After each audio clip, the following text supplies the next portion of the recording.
Здравствуйте, дорогие друзья! Я рада вас приветствовать на моем канале. Сегодня в данном видео я покажу вам, как правильно приготовить шоколадный белково-заварной крем или же шоколадную итальянскую меренгу. Крем получается необыкновенно просто вкусным, со вкусом очень легкого шоколадного мороженого, очень стабильным, я вам показываю, насколько он стабильный. Готовится из самых простых и доступных продуктов. Готовить его буду без желатина, без агар-агара, без каких-то других загустителей. Готовится самым обычным миксером ручным. Покажу даже, как его правильно приготовить даже без термометра. Итак, сначала подготовим какао. Какао здесь у меня 15 грамм. Обязательно просеиваю какао-порошок. Это какао-порошок для выпечки. Не алкализованный какао-порошок. Обязательно просеяли. И добавляю сейчас туда 2 столовые ложки кипятка. Вот только что вскипела вода. Максимум можно здесь на это количество какао добавить 2,5 столовые ложки кипятка. Не больше. Получается вот такая шоколадная паста. Пока я ее отставлю в сторону. И буду готовить сам белково-заварной крем. Итак, для сиропа мне понадобится 250 грамм сахара, 70 миллилитров воды. Вода обычной комнатной температуры. Иду сейчас на плиту.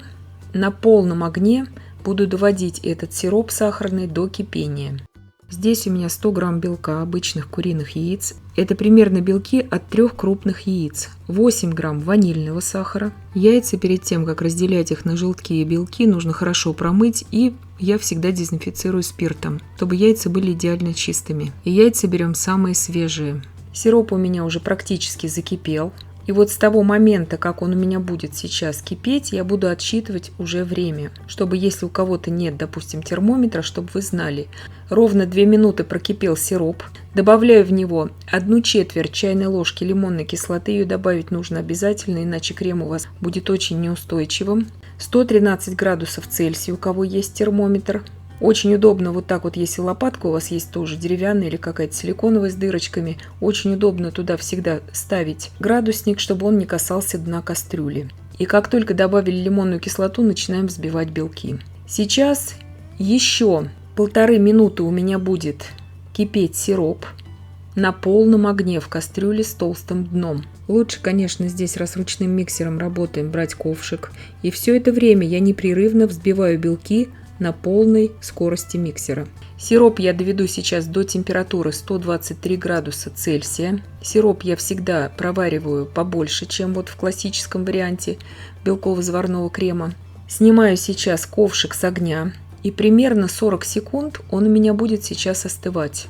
И все эти 40 секунд я взбивала дальше белок, а сироп уже был снят с огня. И теперь, по прошествии этих 40 секунд, я вливаю тонкой струйкой с края весь этот сироп очень бережно и аккуратно в белки при непрерывном взбивании белков. Миксер у меня маломощный 300 Вт, взбиваю на полной скорости миксера. Я перешла здесь просто на стол, потому что очень неудобно на плите, там все горячее, взбивать.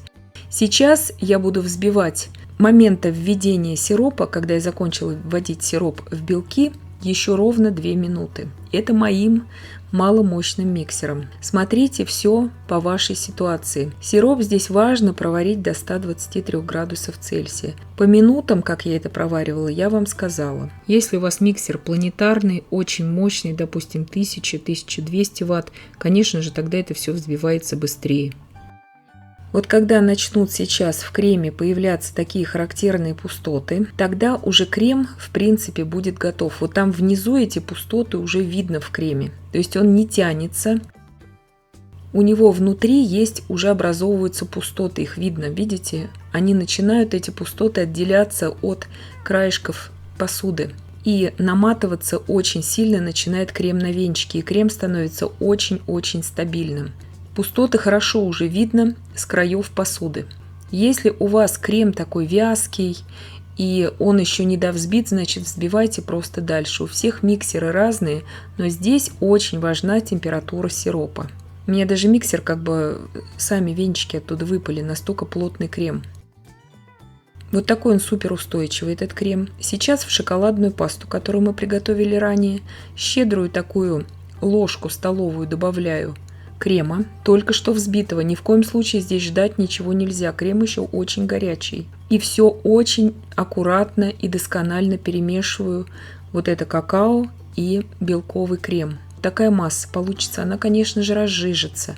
В ней могут быть крупинки какао, поэтому очень хорошо здесь следует вымешивать эту массу. Сейчас всю эту массу сразу же, ничего не жду, сразу же добавляю ко всему белому крему. Это очень важно, то есть белковый крем не любит долго стоять. Его нужно готовить, размешивать, взбивать, еще пока он очень горячий.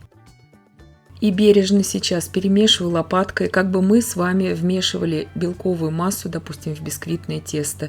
То есть вот такими круговыми движениями, ни в коем случае никаким миксером не вмешиваем, иначе у вас крем очень сильно осядет и разжижится.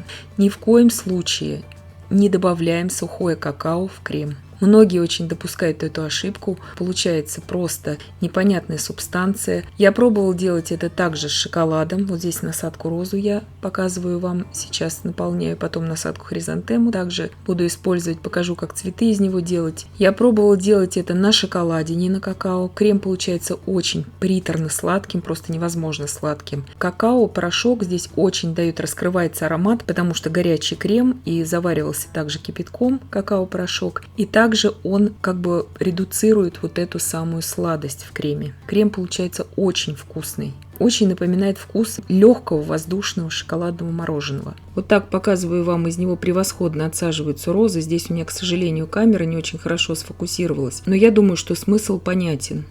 Конечно, этот крем просто предназначен идеально для шапочек у капкейков. Шоколадные шапочки у капкейков, у кексов, у маффинов. Вот этот коричневый белковый шоколадный заварной крем очень хорошо использовать для шишек на зимние торты. Очень красиво они смотрятся, еще с белой окантовочкой, если делать не как розы, а именно как шишки. Также показываю, как делается из этого крема хризантема. Насадка номер 80 у меня здесь хризантема классическая. Цветок хризантема, он сложный считается, нестабильный. И все равно из этого крема на превосходно хризантема это получается. Здесь у меня маленькая частичка от какао попала в крем, и поэтому некоторые здесь лепестки у хризантемы получились как бы раздвоенные. Но потом эта частичка вышла с кремом, и лепестки стали нормальными. Показываю просто для информации вам, что и такие цветы из этого крема прекрасно получаются. То есть стабильный нормальный крем. Главное выполнять все рекомендации, которые я даю в видео, и соблюдать пропорции. Также показываю, как из насадки, здесь у меня 6 мм открытая звездочка, отсаживаются просто вот такие шапочки. У маленьких капкейков, допустим, или любые бортики можно из него делать на торте. Им также можно и выровнять торт, но если кому-то это будет интересно. Вообще, конечно, этот крем идеально просто подходит для отсаживания именно шапочек у кексов, капкейков, маффинов.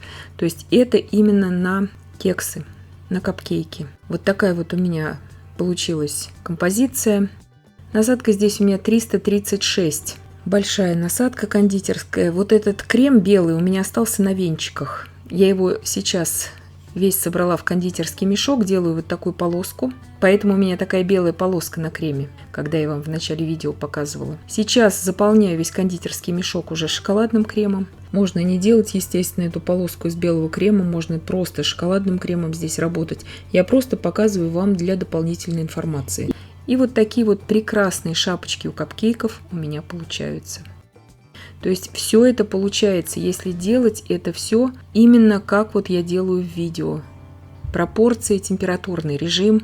Ни в коем случае сухой какао-порошок не добавляем в крем. Все сразу испортится. Показываю здесь, как правильно сделать этот крем. Вот такой он устойчивый, необыкновенно ароматный и вкусный получается крем. И готовится он очень быстро. Говорю для новичков, что белковый заварной крем нужно использовать сразу в работе. Ни в коем случае не нужно ничего ждать. То есть как только вы его сделали, сразу же берите, наполняйте мешок кондитерский и сразу же его отсаживайте.